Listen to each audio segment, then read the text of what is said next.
Before 2015, Steph Curry carried a reputation as the guy with fragile ankles. Some even nicknamed him Grant Hill 2.0. But earlier in his career, Steph had made a promise to Warriors fans in a tweet. And on May 6, 2013, facing off against a battle-tested Spurs squad, Steph Curry delivered an early installment on that promise. Down to 2 to the Spurs, and now it's a 5-point game, and Curry hits again. Stephen Curry now with 36 points. And Curry going up and getting another basket. The Golden State Warriors. Diaw now defending Curry goes right back and flips. By the end of the night, Spurs legend Manu Ginobili admitted Steph was simply unbelievable. How does that even happen? This was a Spurs roster featuring Tim Duncan, Tony Parker, and a rising 21-year-old Kawhi Leonard. Nobody walked into Game 1 expecting Curry to be the best player on the floor. But by the final buzzer, the league would never see him the same way again. The opening minutes played out exactly as predicted. San Antonio's defense was physical and disciplined, and Steph looked rattled, turning it over 4 times and missing 4 of his first 6 shots in the first quarter. It seemed like the pressure had finally caught up to him. But even then, you could see flashes of what was coming. Steph found Carl Landry for an easy finish, then scored one himself. And once Curry gets that first bucket, it's like a shark smelling blood. The floodgates open. Sure enough, his first 3 of the night wasn't far behind.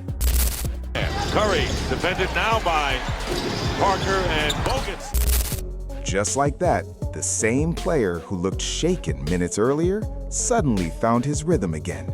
And that's when he decided to show the entire NBA exactly what a superstar looks like.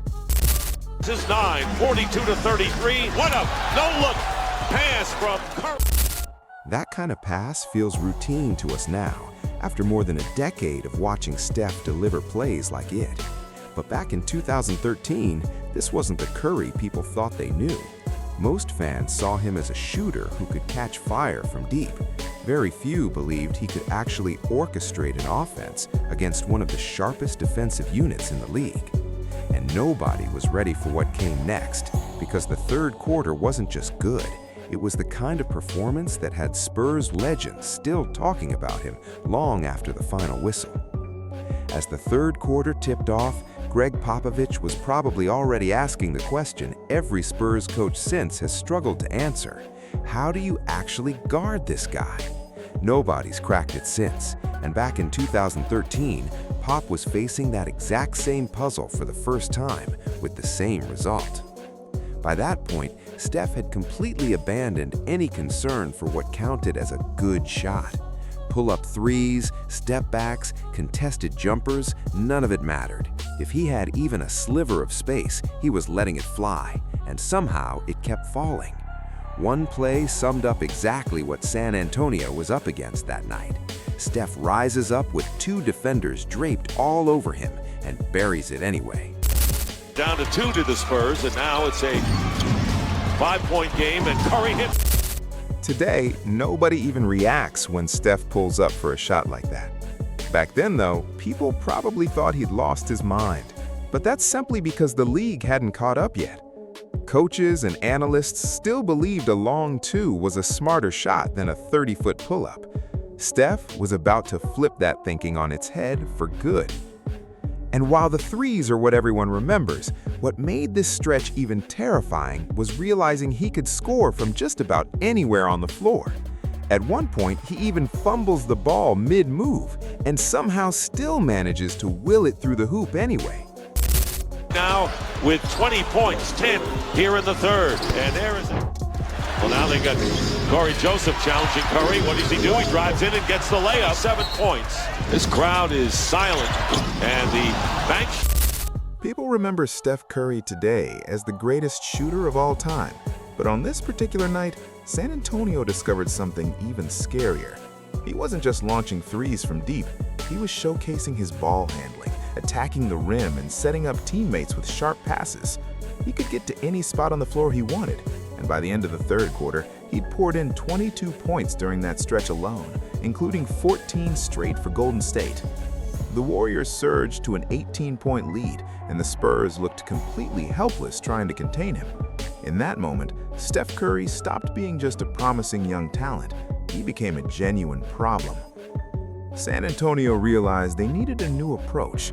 Neither Tony Parker nor Danny Green could slow him down, so Greg Popovich made a change, assigning a 21-year-old Kawhi Leonard to guard him. We now know Kawhi would go on to become a multiple-time Defensive Player of the Year and Finals MVP, but back then, he was still developing that reputation, even if the flashes of greatness were already visible. And for a stretch, the move actually worked.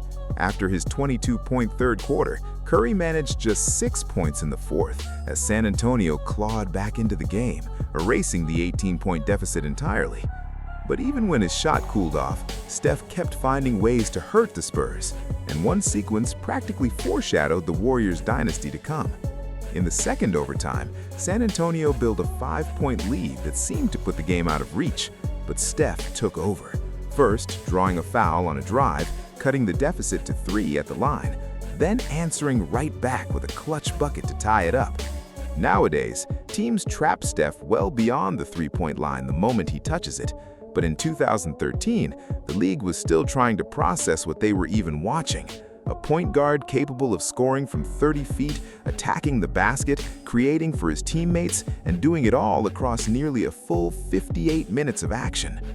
The game stretched into double overtime, and Steph was still making plays, setting up Kent Bazemore for a reverse layup that gave Golden State a 127-126 lead.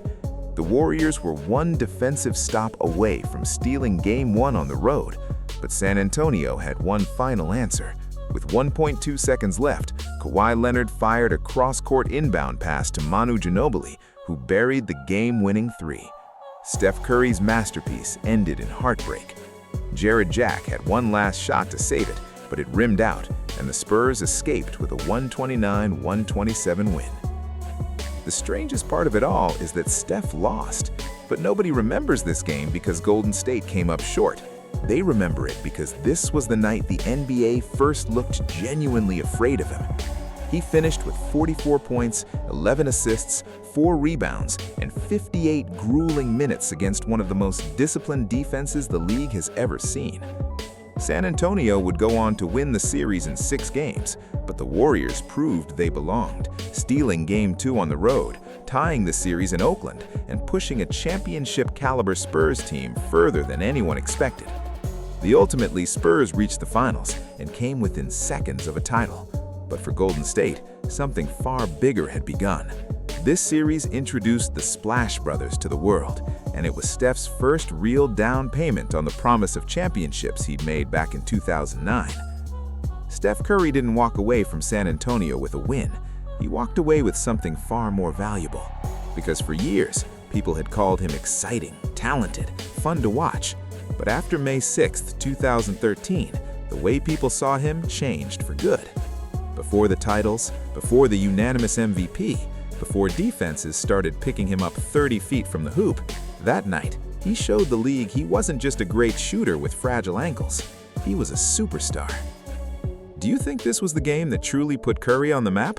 Let us know in the comments, and check out one of these other Steph Curry videos next.